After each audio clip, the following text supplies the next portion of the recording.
నమస్తే. నమస్కారం. నేను అన్న తొలి తలంపు కలిగిన తర్వాతే మిగిలిన తలంపులన్నీ వస్తున్నాయి అన్నారు. నేను అన్న తొలి తలంపు కదలికకు కారణం ఎవరు?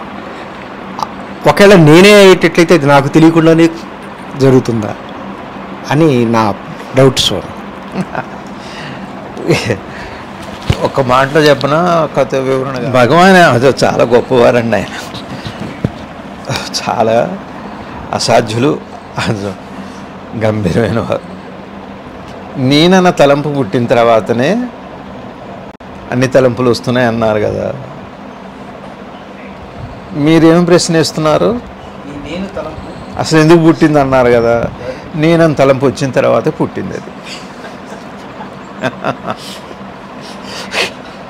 ఈ నేననం తలంపు అసలు ఎందుకు ఈ సృష్టి రావాలి, అసలు నేను ఇవన్నీ ఎంత సాధన ఎందుకు చేయాలి, ఇట్లాంటి ప్రశ్నలన్నిటికి కూడా మళ్ళీ నేనన్న తలంపే. అందుకని ఏం చెప్పారు భగవాన్, ఏం చెప్పారంటే తలంపు అంటే ఆలోచనే కదా. తలపు అంటే ఆలోచన. ఆలోచన కొద్దిసేపు పక్కన పెట్టగలిగితే అప్పుడు మీకేమవుతుంది? నేనన్న తలంపు ఏదైతే ఉందో దాని స్వరూపం అర్థమవుతుంది. నేను మళ్ళీ తలంపు, రెండు మాటలు ఉన్నాయి అందులో. అంటే మరి ఆలోచన పక్కన పెట్టడం ఏంటి? ఇప్పుడు మీకు ఒక ఆలోచన వచ్చింది, ఏమని? అసలు నేనన్న తలంపు కానీ అసలు ఈ సృష్టి కానీ ఈ కనుక్కోవాల్సిన విషయం ఏమిటి అని ప్రశ్న. సమాధానం ఏమిటంటే నేనన్న తలంపు వచ్చింది కాబట్టి ఇవన్నీ వచ్చినాయి. దానికి ఏదైనా ఉదాహరణ చెప్పండి అంటే నిద్రలో నేనన్న తలంపు లేదు కాబట్టి ఏ తలంపు లేదు. ఏ తలంపు లేదు. జ్ఞానం లేదు, అజ్ఞానం లేదు, దైవం లేదు, జగత్తు, జీవుడు, ఈశ్వరుడు మూడు లేవు. మరి నిద్రగా మెలకు వచ్చింది. మెలకు వచ్చిన తర్వాత ఏమో నేనన్న తలంపు వచ్చింది. మెలకు అంటేనే నేనన్న తలంపు వచ్చాక అన్నీ వస్తాయి. అన్ని అనుమానాలు వస్తాయి, అన్ని ప్రశ్నలు వస్తాయి, అన్ని సమాధానాలు వస్తాయి, అన్ని మార్గాలు వస్తాయి, అన్ని వైవిధ్యాలు వస్తాయి, అంతమంది దేవతలు వస్తారు, రకరకాలు వస్తారు. ఎక్కడో తెలుసా అండి? నేనన్న తలంపు ఉన్నంతకాలం. నేనన్న తలంపు అజ్ఞాన హేతువు. భగవంతుడిని కూడా ఉన్నాడు అంటుంది, లేడు అంటుంది. నేనే నిజం ఉంటుంది, భగవంతుడు అబద్ధం ఉంటుంది, ఈ ప్రపంచమే సత్యం ఉంటుంది, పరమాత్మ లేడు ఉంటుంది. లేదు, పరమాత్మే ఉన్నాడు, ఈ ప్రపంచం లేదంటుంది. ఇదంతా అటు ఇటు అటు ఇటు అటు ఇటు చల్లకవల్లాగా అంతే. అది అట్లనే జరుగుతుంటుంది. నేనన్న తలంపు ఉన్నంతసేపు ఈ బాధ తప్పనే తప్పదు. మరి నేనన్న తలంపు పోవాలి. నేనన్న తలంపు పోవాలి. నేనన్న తలంపు ఎట్లా పోవాలి అన్నది ఒక ఆలోచన, తెలుసుకోవాలన్నది ఒక ఆలోచన, అది ఒక తలుపు. దేనికి వచ్చిన తలుపు? నేనన్న తలుపుకి వచ్చిన తలుపు. అది అర్థమైందండి?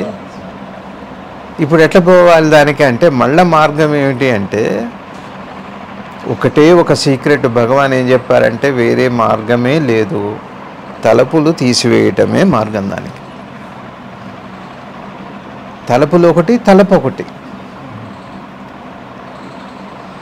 తలుపులు తీసే విధానం ఏమిటి అంటే ఒక తలుపు కూడా ఒక తలుపు అయినా ఒకానొక ఏకాగ్రత, శ్రద్ధ, భక్తి, ఇంకా అనేక మార్గాలు, విచారణ మార్గం, ఏ మార్గం ద్వారా అయినా ఒకసారి ఆ లోపలికి వెళ్ళినప్పుడు ఇక నేను తలుపు. నేనన్నది దేహానికి సంబంధించింది, తలుపు మనసుకు సంబంధించింది. నేనన్న తలుపు అట్లా కాదు. మనకి మెలకు వచ్చాక ఏం జరుగుతుంది చెప్పండి? శరీరం కదా తెలిసేది. శరీరం తెలియటం పేరు తలుపు అండి. నేను శరీరం అంటుంది. శరీరము తలుపు కలిస్తే నేనన్న తలుపు అయింది. దీనికి అనేకంగా ఉన్నాయి. ఇప్పుడు పోవాల్సినవి ఏమిటి? శరీరము అట్లానే తలుపు. నిద్రలో ఈ రెండు ఎట్లా పోతున్నాయో అట్లా దీన్ని ఎట్లా సాధించవచ్చు అంటే ఏకాగ్రత ద్వారా, భక్తి ద్వారా, శ్రద్ధ ద్వారా, విచారణ ద్వారా చేయవచ్చు. కాబట్టి భక్తి మార్గంలో చక్కగా ఒకానొక విషయాన్ని ఏదన్నా తీసుకొని శ్రద్ధగా దాని మీద ఏకాగ్ర చిత్తాన్ని నిలిపి చేసేటట్టయితే ఏమవుతుందంటే నేను అన్నది పోతుంది. ఇంకా తర్వాత రెండో స్టెప్లో తలుపు ఉంటుంది. తలుపు కూడా మనసు ఇంకా ఏకాగ్రతకు వచ్చిన తర్వాత తలుపును కూడా వదిలిపెడుతుంది. వదిలిపెట్టాక ఏముంటుంది అంటే తలుపులకు తలుపులకు అంటే ఆలోచనలకు అతీతమైనటువంటి ఆలోచనలకు అతీతమైంది ఏమిటి అసలు? ఇందాక మీరు ఓ ప్రశ్న వేశారు, అసలు నేనన్న తలుపు ఎందుకు రావాలి, సృష్టి ఎందుకు రావాలి? ఆ సమాధానం అక్కడ లభిస్తుంది మీకు. ఆ సమాధానం అసలు ఈ తలుపుకు కారణం ఏంటి, ఏమండి, ఈ నేనుకు కారణం ఏమిటి, ఈ రెండు అసలు ఉన్నాయా లేవా, అన్నిటికీ సమగ్రమైనటువంటి సహేతుకమైనటువంటి సమాధానం మీకు తలుపులు ఆగిన క్షణం మీకు అనుభవంలోకి వస్తుంది. అందుకని దానికి మరి మీరు ఏ మార్గం స్వీకరిస్తారు అన్నది అది మీ సమర్థతని బట్టి ఉంటుంది. ఇప్పుడు కొంతమంది ఏకసంధాగ్రాహులు చెబుతుండగానే అర్థమైపోతుంది, కొంతమంది చదివితే కానీ అర్థం కాదు, కొంతమంది రాసుకుంటే కానీ అర్థం, ఇట్లా ఉన్నారు. మరి వైవిధ్యం ఉంది. అర్థమైందా రేవి గారు? ఇంకా తర్వాత ఏమైనా ఉందా ఈ ప్రశ్నలో? ఈ విధంగా అనుకునేటటువంటి మెలకు వస్తున్న విషయం నేను తెలియదు, నిద్రపోయే ఎప్పుడు పోతున్నానో కూడా నేను తెలియదు, నేను తెలియకుండానే చేస్తున్నది కూడా నేనేనా అక్కడ? నేనని మీరు ఇప్పుడు ఏ ఉద్దేశంతో అంటున్నారు? నేనని మీరు అంటున్నారే, వాడుతున్నారే, మీ ప్రశ్న కదా ఇది. దేన్ని ఉద్దేశించి అంటున్నారు? నాకున్న రెండు అనుభవాలని అంటే ఎరుకను ఉద్దేశించి అంటున్నారా, భౌతికమైన దేహం గురించి చెబుతున్నారా అన్నది ప్రశ్న. ఎరుక అంటే మీకు నిద్ర వస్తుంది అన్నది దేహానికి తెలిసిందే, మనసుకు తెలిసిందే? మనసుకే తెలిసింది కదండి. మరి మనసుకి ఆ నిద్ర వచ్చేటప్పుడు దేహం తెలుస్తుంటుందా?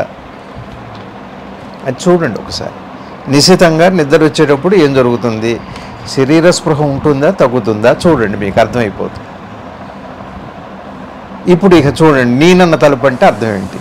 మళ్ళా ఇంకా కొద్దిగా నిద్ర బాగా పట్టేటప్పుడు ఏమైతే నిద్ర వస్తుందని మాత్రమే గుర్తుపడుతుంది మనసు కదండి. ఇప్పుడు ఈ శరీరం అన్నది స్పృహ ఉండదు, తెలియదు, కునికి పాటు పట్టవచ్చు, లేకపోతే ఉన్న స్థితి కాదు, కూర్చున్నామా నిలబడ్డామా అన్నది కూడా కాదు. ఇక మనసు దాన్ని ఆక్రమించుకుంది. అసలు మననం కూడా ప్రాసెస్ ఇదే అయిందండి. ఇప్పుడు మీ ప్రశ్న నేనన్న తలుపు ఏమిటి నాకు ప్రశ్న కదా. నిద్ర అని అంటున్నారే, నాకు నిద్ర వస్తుంది అని అనుకుంటున్నారే, నాకు వదిలిపెట్టండి. నిద్ర అని మీరు గుర్తు పెట్టే పేరు అసలు నేనన్న తలుపు. నిద్ర అన్న భావం చిన్నగా ఇక నిద్ర వచ్చేస్తుంది. అక్కడ ఏ తలుపు అయినా కానివ్వండి, ఏ ఆలోచన అన్నా కానివ్వండి, ఆలోచనకే నేనని పేరు. అయితే దేహ పరిధి రావడంతో కొన్ని ఇబ్బందులు ఉన్నాయి. దేహ పరిధి లేకుండా మళ్ళీ దాని నుంచి దానికి కొన్ని ఇబ్బందులు, ఇవన్నీ దాటమే జ్ఞానం. తలుపు అర్థమైందా రవి గారు? అయితే మీరు చెప్పిన వివరణ నిద్ర వస్తుంది అని ఆఖరి విషయం తెలుస్తుండగా నిద్రపోతున్నాను, అవును, అంతవరకు బాగానే వస్తుంది. అటుపక్క నుంచి చూస్తే మెలకువ అసలు ఏమి తెలియకుండా టక్మని వస్తుంది కదా మెలకువ. అక్కడ ఎవరో తట్టి లేపినట్టు, అలారం తట్టి లేపినట్టు. అవును, అక్కడ మరి ప్రమేయం ఒక్కలానే ఉందిగా. మీరు చూడండి, మెలకువ నిద్ర ఒక్కలానే ఉంటాయి. ఆ క్షణం సంధి అంటాం మనం. ఇటు నిద్రలోకి వెళ్ళటం కానీ, నిద్రలోంచి మెలకువలో రావటం కానీ, ఆ ప్రాసెస్ ఒక్కలానే ఉంటుంది. అయితే ఒక తమాషా ఏమిటి అంటే, నిద్ర పట్టడం అనే దానికి ఎక్కువ విరామం కనపడుతుంటుంది, మెలకువ వచ్చి రావటం అన్నది తక్కువ విరామంలో ఉంటుంది.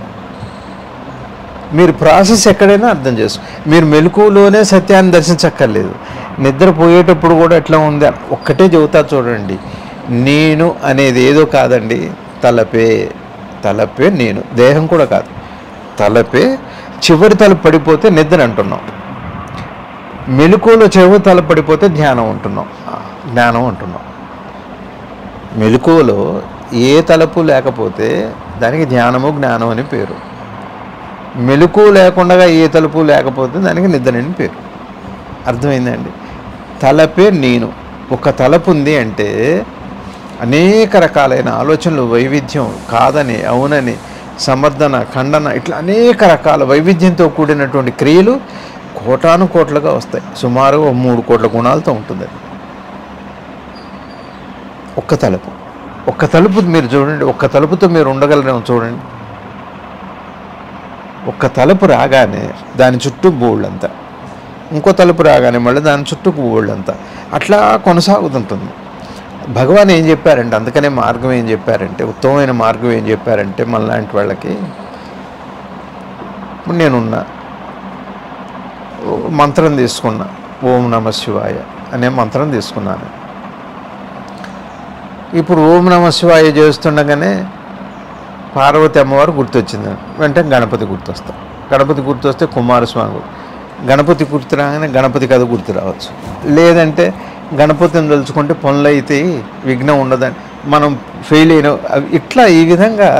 సో ఏదో ఒక తలపండి, అసలు ఒక తలపు, ఒక్క తలపే, అదే నేనంటే. నీకు అర్థమైందండి?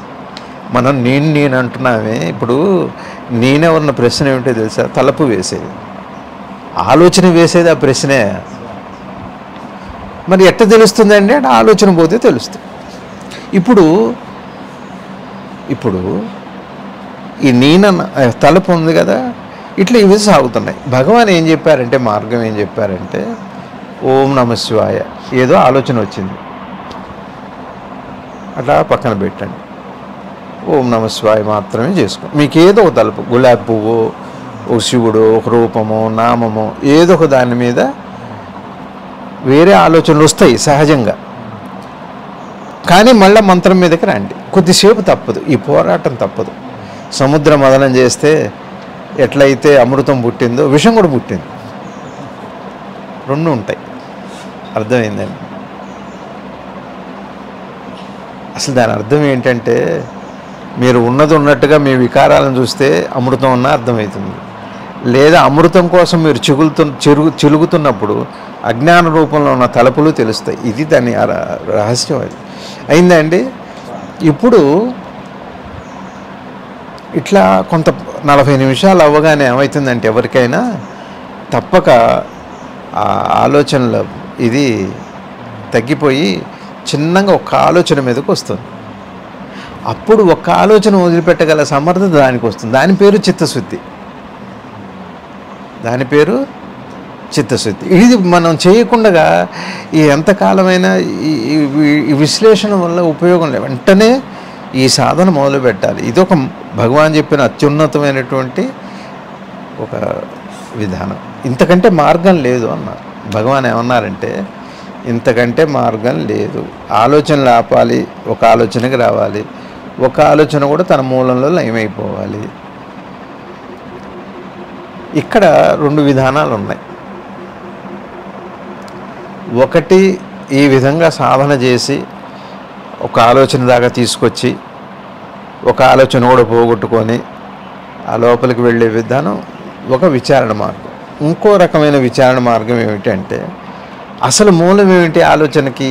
ఏదన్నా సరే, ఏ ఆలోచన అన్నా కానీ ఒక తలపుకి దాని వెనక బాగా చూస్తే పెద్దలు ఏం చెప్పారంటే, బుద్ధుడు కానీ పెద్దలందరూ కూడా కోరిక, లేకపోతే ఆశో, లేకపోతే ఇంకేదో ఉంటుంది. ఇది కదా, ఇది ఉంది.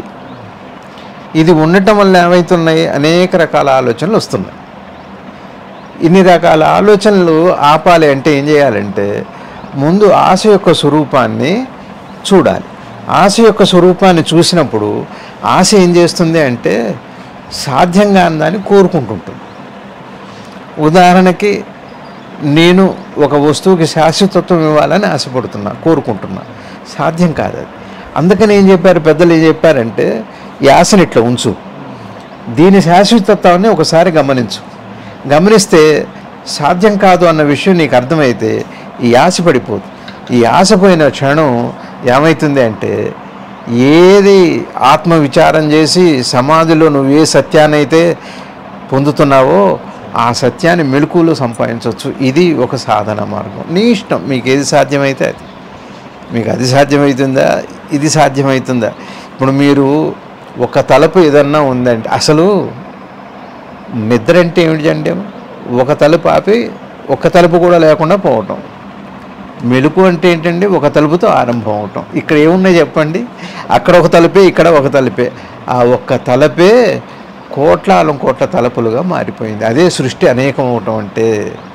అసలు సృష్టి ఉన్నదని అనిపించడానికి కూడా తలుపే కారణం, లేదనిపించడానికి సృష్టి కారణం, దేవుడు ఉన్నాడు అనిపించడానికి. ఇది అందుకని నీ ఆలోచనలో భాగమని ఒకళ్ళు చెబుతున్నారు పెద్దలే. కృష్ణమూర్తి గారు ఏమంటారంటే, నీ ఆలోచనలో భాగం అన్నారు, నీ తలుపుల్లో భాగం అన్నారు. కాదంటారా చెప్పండి?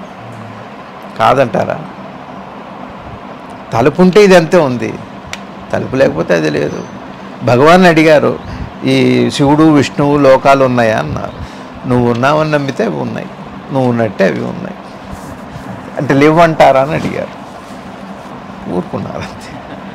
అట్లా చెబుతారు భగవాన్. అంటే ఇవన్నీ పరమసత్యాలను కూడా మనం గుర్తుపెట్టుకోవాలి. ఇక్కడ ఈ రోజున నేను ఒక విషయం చెబుతాను రవి గారు.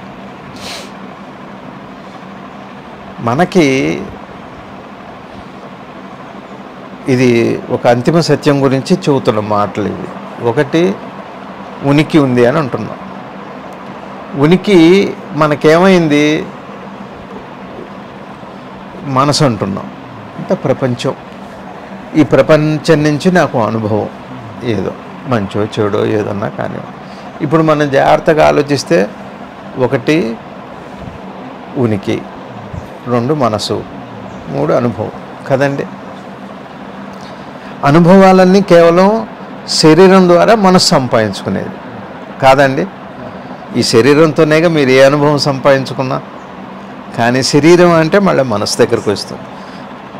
ఏం చేసినా మళ్ళీ శరీరం దగ్గరే తృప్తో అసంతృప్తో మీరు ఏదన్నా అనుభవం ఏదన్నానండి. అట్లా కాదు. ఒకటో ఇద్దరు పోతున్నాడు, వాళ్ళ పిల్లాడు, తల్లి ఉంది, అమ్మ నానబెడితే తింటాను అన్నాడు. సరే, నా తల్లి ఏం చేసింది అంటే, ఆ తండ్రి చేతితో భర్త చేతిని తీసుకొని అంత ముద్ద చిన్నగా తనే ఆ వేళ్ళని అట్లా పెట్టించి ఆ పిల్లవాడి చేత వాడు నానబెట్టాడు అనుకుంటున్నాడు. బాగానే ఉంది. అంతా అయిపోయిన తర్వాత పొద్దున్నే లేవగానే భర్తని, ఏమంటే రాత్రి మీరు అన్నం పెట్టారు పిల్లవాడికి అన్నారు. మరి ఆ చెయ్యి కదిలింది, అంత ముద్ద పట్టుకుంది, వాడి నోట్లో పెట్టింది, ఇవన్నీ చేసింది. నాకు తెలియదు, నాకు అనుభవం లేదు అంటే మనసు ఉండాలి. మళ్ళీ అనుభవం అంతా ఎక్కడ జరుగుతుంది అంటే మనోస్థాయిలో జరుగుతుంది.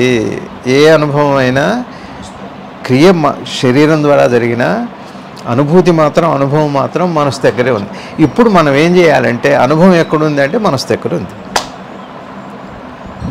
ఇకపోతే మరి అనుభవం అంటే ఏమిటి? అనుభవం అంటే ఏమిటి? మీరు చూడండి, అనుభవం అంటే ఏంటి? నిద్ర అనుభవం అంటే ఏంటి? ఆకలి అనుభవం అంటే ఏంటి? చెప్పండి. చెప్పలేరు మీరు. అనుభవం అంటే ఆరోగ్యం అంటే ఏంటి?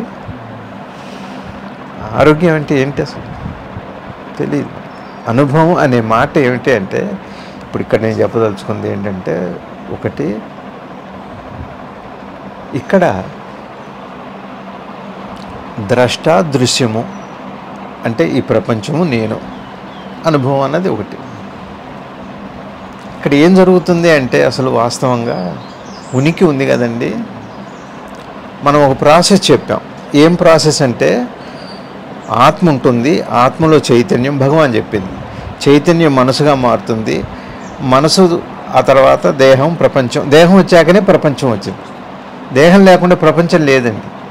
దేహం లేకుండా లేదు, మనసు లేకుండా దేహం లేదు, చైతన్యం లేకుండా మనసు లేదు, ఆత్మ లేకుండా చైతన్యం లేదు. ఇదే ప్రాసెస్ భగవాన్ చెప్పారు. ఇప్పుడు దీన్నే మనం ఆధారంగా తీసుకున్నాం.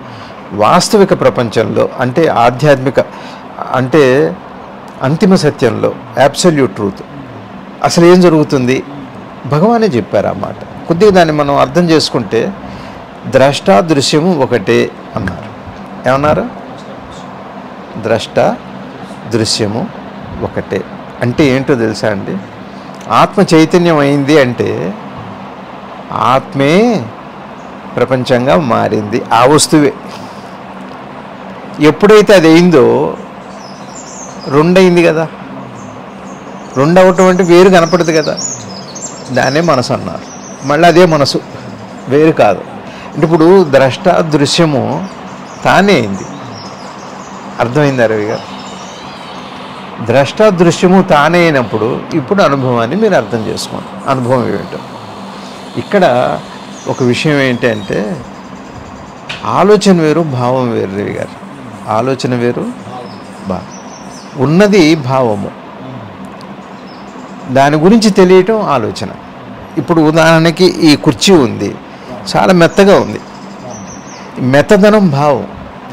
మెత్తగా ఉంది అని నేను గుర్తుపెడితే దానికి ఆలోచన అని పేరు. మెత్తదనాన్ని భావము అన్నారు. లోపల నువ్వు వచ్చే అనుభూతులన్నీ కూడా అవి భావాలు, ఆలోచనలు కాదు. అది ఎట్లా ఉంటుంది? అగ్ని కాలుతుందండి, ఆలోచన కాదు. అది లోపలే ఏర్పడింది అట్లాంటి భావము. మీకు అర్థమవుతుందండి? అట్లాంటి భావాలు ఏవైతే ఉన్నాయో, అందుకని ఏం చెబుతున్నానంటే నేను అంతిమ స్థితిలోకి వెళ్ళాక ఎట్లా ఉంటుందంటే అనుభవం నుంచి భావస్థితికి, భావస్థితి నుంచి అభావస్థితికి, అభావస్థితి నుంచి ఉత్తమోత్తమైనటువంటి మౌన స్థితికి. ఇది ప్రాసెస్. ఇవన్నీ నిజంగా ఎక్కడో జరగట్లేదు రవి గారు, ఒకానొక తలపు అనే విషయంలోనే జరుగుతుంది. ఆలోచన అనే విషయంలోనే నిజంగా ఏముంది? పూర్ణ సత్యము, ఆ తర్వాత మధ్యలో కనపడేటువంటి ఆత్మానుభవము, ఆ తర్వాత కనపడే ప్రపంచానుభవము, ఇవన్నీ కేవలం తలుపుల్లో భాగమే. తలుపు తప్పనిచ్చి నిజంగా లేదు. ఇది మనం జాగ్రత్తగా చిన్న చిన్నగా ప్రయాణం చేసి చెప్పుకోవాలి. కాబట్టి ఫస్ట్ అనుభవం అంతా భావం. నిజంగా అనుభవం లేదు, భావం మాత్రమే ఉంది. అక్కడ పుడుతుంది. ఎట్లా? కల్లో నాకు బాగా ఆకలైంది, బాగా కడుపు నిండా తిన్నట్టుంది, కడుపు నిండింది, అన్నం ఉంది. నిజంగా జరిగిందా అని మీరు అడిగితే ఏం చెబుతారు? నిజమే జరిగిందండి అంటే మరి తినకి వాళ్ళ అయిపోయింది, ఈ పూట భోజనం అయిపోయిందిగా, 6 గంటల వరకు ఉండగలను కదా. ఉండలేనే, మళ్ళీ టిఫిన్కి రెడీ అవుతూనే ఉన్నాగా, బ్రేక్ఫాస్ట్కి. అది అనుభవంలా అనిపించిన అనుభవం. భావం అనుభవంలా అనిపించే భావం మాత్రమే అనుభవం కాదు. ఇది కొద్దిగా మనసు నిశితంగా చూస్తే కానీ అర్థం కానీ సత్యం. ఇది ఒక ప్రయాణం అండి, అద్భుతమైన అక్కడికి వచ్చాక కానీ దీనికి ఉన్న వాస్తవికత ఏమిటి, అసలు ఉన్నాయా ఇవి లేవా, గురువు ఉన్నాడా లేడా, గురువు అంటే ఎటువంటి వాడు, ఏం చేయగలడు ఆయన శక్తి ఎటువంటిది, ఇటువంటి అద్భుతమైన విషయాలు లోపల గురువుకు సంబంధించిన మాటలని, బాహ్యమైన వ్యక్తుల గురించి మాట్లాడట్లేదు. బాహ్యం అనేటంటే మళ్ళీ పరుదులు వస్తాయి, అనేకంగా వస్తాయి. అలా అక్కడికి వెళ్ళాక భావస్థితికి వెళ్ళిన తర్వాత భావమే ఉంది, నిజంగా వస్తు ప్రపంచం లేదు, దృశ్య ప్రపంచం లేదు అని అర్థమవుతుంది. భావం దాకా వెళ్ళాక భావం అనే మాటకు అర్థం ఏమిటంటే గారడీలో ఉన్నట్టుగా చూపెడుతున్నాడు, ఉన్నట్టే కనపడుతుంది మీకు. ఇక్కడ కూడా ఉన్నట్టుగా దాని అనుభూతి పొందినట్టుగా అనిపించడం పేరు భావం. చిత్రం అది, కళ్ళలాగా. కళ అంత గొప్పది. ఆ భావాన్ని కూడా మీరు దగ్గరికి వెళ్ళి అర్థం చేసుకున్న తర్వాత ఏమవుతుందంటే, అప్పుడు ఏమవుతుంది మనసులో అంటే వీటి మీద ఆశ, కోరిక, మమకారం, బంధం ఇట్లాంటివన్నీ పోయిన స్థితి వస్తుంది. ఆ స్థితికి అభావ స్థితి అని పేరు. అంటే తను ఉంటాడు, తన ప్రవర్తన అన్నీ ఉంటాయి, ఆ అభావ స్థితిలో ఉంటాడు. అభావం అంటే అర్థమైందండి, అంటే ఇతని దృశ్య ప్రపంచం, నామ ప్రపంచం, బాధకి అతీతమైన స్థితిలో ఉంటాడు. ఇంక ఇటువైపు ఉండదండి మోహం కానీ, వద్దండు ఉందండు, లేదండు కావాలండు, ఏది ఉండదు. అక్కడ సత్యం తెలుసు, వాస్తవికత తెలుసు, ప్రపంచం యొక్క వాస్తవికత అతను భావాతీత స్థితిలో కనుక్కున్నాడు ఆ విషయాన్ని. ట్రాన్స్డెంటల్ మెడిటేషన్ అంటారు దాన్ని. ట్రాన్స్డెంట్ అవటం, అభావ స్థితి అంటే అర్థమైందా రవి గారు? భావాన్ని మీరు అర్థం చేసుకున్నప్పుడు రవి గారు, భావాన్ని అర్థం చేసుకుంటున్నప్పుడు భావము అనుభవం బయట లేదు, హృదయంలోనే ఉన్నది, లోపల మూలంలోనే ఉంది అన్న విషయం అర్థమవుతుంది. ఆ భావం దాకా వెళ్ళిపోయిన తర్వాత ఏమవుతుందంటే దృశ్యనామ ప్రపంచాలకి సంబంధించినటువంటి వాస్తవికత అనుభవంలోకి వస్తుంది. ఆ దానికి అభావస్థితి అని పేరు. అభావస్థితి అది, ఇంకేది లేదు. అది చిత్తశుద్ధి, పూర్ణశుద్ధి. ఆ తర్వాత ఏమవుతుంది అంటే దానికి కూడా కారణం ఏమిటి? మళ్ళా తను ఉన్నాడు కదా, అంటే ఒక ఉనికి ఉంది, భావం ఉంది. ఉనికి భావం ఇప్పుడు మనం ఏం చేసాం? అనుభవం నుంచి భావానికి వెళ్ళాం, భావం నుంచి మనం ఏం చేస్తున్నాం? అభావ స్థితి అంటే అర్థమైంది కదా. ఇప్పుడు ఉనికి దగ్గరికి వెళ్తున్నాం. ఎప్పుడైతే మీకు భావాతీత స్థితిలో ఉనికిని చూశారో అప్పుడు ఏమవుతుంది అంటే ఇదే అక్కడ అభావ స్థితిలో ఉన్నదే తను అని గుర్తుపట్టి మళ్ళా అందులో కూడా ఒక చిన్న తలుపు ఉంది, తలుపు అని మెలుకువారండి. అదొక భావం. మళ్ళా నిర్బీజంగా బీజ స్థితిలో ఉన్న ఒక భావం బీజంగా ఉంటుంది. అది దాన్నే మన వేదాంతంలో రామకృష్ణుల వారు, మహానుభావులు, మహా ఉపాసకులు, ద్రష్టలైన వాళ్ళు ఉన్నారు. చందోల్ శాస్త్రి గారు, అట్లా మన గురువు గారు, అట్లా భగవాన్, వీళ్ళందరూ కూడా అప్పుడే అక్కడ దాకా వెళ్ళాక ఆ నిర్బీజ స్థితిలో, బీజం లేదు అక్కడ, ఆ స్థితిలో వచ్చినప్పుడు ఏమవుతుంది అంటే అక్కడ దాకా వెళ్ళిన తర్వాత నిర్బీజము అంటే బీజము లేని, బీజం కూడా అంటే భావానికి కూడా అతీతమైన ఒకానొక నిర్బీజ దర్శనం అంటారు. నిర్బీజ దర్శనం, బీజం లేని, బీజం అంటే ఇంక అసలు ఏం లేదు. అట్లాంటి ఉత్తమోత్తమైన స్థితికి వెళ్ళాలంటే 4 పద్ధతులు. దృశ్య ప్రపంచం నుంచి అనుభవం, అనుభవం నుంచి ఎక్కడుంది అని చూస్తే భావం, భావానికి ఆధారం ఏమిటి అని చూస్తే ఉనికి. మరి ఉనికి ఇట్లా వ్యక్తమవుతుంది అంటే అది తుది చివరి భావాన్ని లక్షణం. భావం, నేనన్న భావం అంటారు భగవాన్. నేనన్న భావం, దాన్ని తలపు అంటాం. మీరు ఏదన్నా అంటే నేనెవరు నాకు తెలియాలి అనుకోండి, నేనెవరు అన్నది ఒక తలుపు అండి. ఒక మాటలో చెప్పాలంటే మీరేం చేయాలి చూడాలంటే ఆ తలుపుని ఆపివేసి చూడండి. ఆ తలుపుని ఆపివేసి చూడటం ఎట్లా ఆపాలి అంటే మళ్ళీ భగవాన్ చెప్పింది. ఈ విధంగా ఈ ప్రయాణం ఇట్లా సాగుతుంది. అక్కడ దాకా వెళ్ళాక ఎట్లుంటుంది అంటే భావ నిర్బీజ స్థితి ఎట్లా ఉంటుంది అంటే ఒక చిన్న ఆలోచన వచ్చిందనుకో, ఏ ఆలోచన రాని, మీకు ఆలోచనకి ఉన్నదానికి మధ్య అగాధం ఉంది. ఇప్పుడు ఇక అగాధం ఉండదండి. మీకు ఇక అసలు మిమ్మల్ని మాయ చేసే వస్తువు ఈ సృష్టిలో ఉండదు. పరమాత్మ రూపం కూడా మిమ్మల్ని మాయ చేయలేదు. యువతలే జరగాలి, మళ్ళీ భావంలోనే జరుగుతాయి ఇవన్నీ. భావాతీత స్థితిలో ఎటువంటిది ఉండదు. అట్లాంటి భావాతీత స్థితి ఎరుకలో, మెలకువలో ఉండే స్థితికే సహజ సమాధాని, తుర్యాతీత స్థితి అని పేరు. దాన్ని అనుభవించవచ్చు ఇప్పుడే. ఈ విధంగా మనం విచారణ చేసుకోవాలి. ఇది నమస్కారం. చాలు.